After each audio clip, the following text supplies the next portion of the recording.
রাজ্যে মাদক বিরোধী অভিযান নিয়ে সরকারি প্রচারের মাঝেই ফের সামনে এলো চাঞ্চল্যকর ঘটনা। এবার গাঁজা নয়, মাটির নিচে পুঁতে রাখা অবস্থায় উদ্ধার হলো বিপুল পরিমাণ অ্যাসকপ সিরাপ।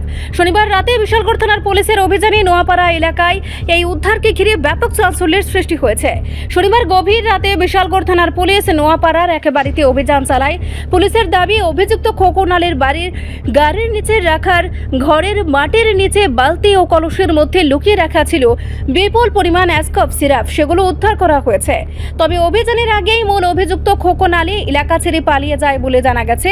ফলে প্রশ্ন উঠছে, যদি পুলিশ দীর্ঘদিন ধরে ওই এলাকায় নজরদারি চালিয়ে থাকে, তাহলে মূল অভিযুক্ত কিভাবে পুলিশের হাত এড়িয়ে পালাতে সক্ষম হলো? স্থানীয় মহলের একাংশের অভিযোগ, রাজ্যে মাদক বিরোধী লড়াইয়ের বড় বড় দাবি করা হলেও বারবার নিঃস্ব চক্রের এমন ভান্ডার উদ্ধার হওয়া মাদক কারবারের বিস্তৃতি নিয়ে নতুন করে প্রশ্ন তুলছে। যদিও এই অভিযোগের বিষয়ে প্রশাসনের পক্ষ থেকে তাৎক্ষণিক কোনো প্রতিক্রিয়া পাওয়া যায়নি। এখন নজর পুলিশের পরবর্তী পদক্ষেপের দিকে। মূল অভিযুক্তকে দ্রুত গ্রেফতার করে এই চক্রের সঙ্গে আরও কারা কারা জড়িত তা উদ্ঘাটনের দাবি উঠছে বিভিন্ন মহল থেকে। আজকে আমাদের বিশালগড় মহকুমা সাব ডিভিশন যে পুলিশ অফিসারের কাছে একটা খবর আছে, এখানে নোয়াপাড়াতে কিছু এনডিপিএসের কেসের কিছু সাসপেক্টিং কিছু জিনিস আছে।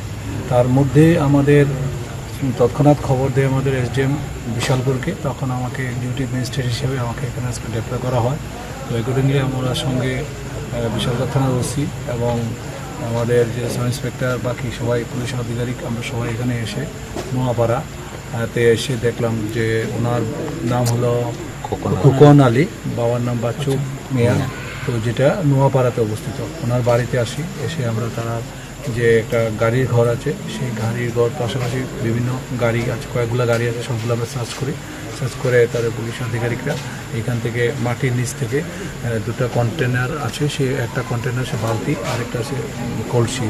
তো বালতিটার মধ্যে 27 অ্যান্ড কফ সিরাপ, আর এটা কলসিটার মধ্যে 36, টোটাল 63 কফ সিরাপ আমরা এখানে পেলাম। এবং অ্যাকর্ডিংলি সেটা এনডিপিএস কেস অনুযায়ী একটা এখানে কেস রেজিস্টার অলরেডি হয়ে গেছে বিশালগড় থানাতে। তো সেই নিরিখে আমরা আজকে এই বাড়িতে এসে এগুলো সব সার্চ করে এবং এগুলো আমরা এনডিপিএস কেসে একটা আওতায় এনে আমরা বিশালগড় থানাতে নিয়ে যাচ্ছি। পরবর্তী সময়টা কোর্টে পাঠানো হবে, বাকি কাজ অ্যাজ পার প্রসিডিওর অনুযায়ী হবে। এবং সমস্ত জিনিসগুলো এখানে আমরা সমস্ত প্রোটোকল মেনটেন করে আমাদের ওসি সাহেব এবং বাকি ইনভেস্টিগেশন অফিসার যারা আছে সবাই মিলে এটা আমরা করে তারপরে এখন আমরা এটা নিয়ে যাচ্ছি।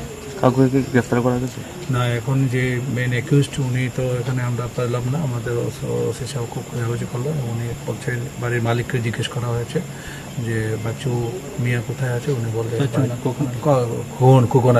খোকন আলী কোথায় আছে, তো উনি বললো যে বাড়ি নেই। ওনার মিসেস বললো যে বাড়িতে নেই, তো আমরা ওনাকে পাইনি। রিপোর্ট সংবাদ প্রতীক্ষা।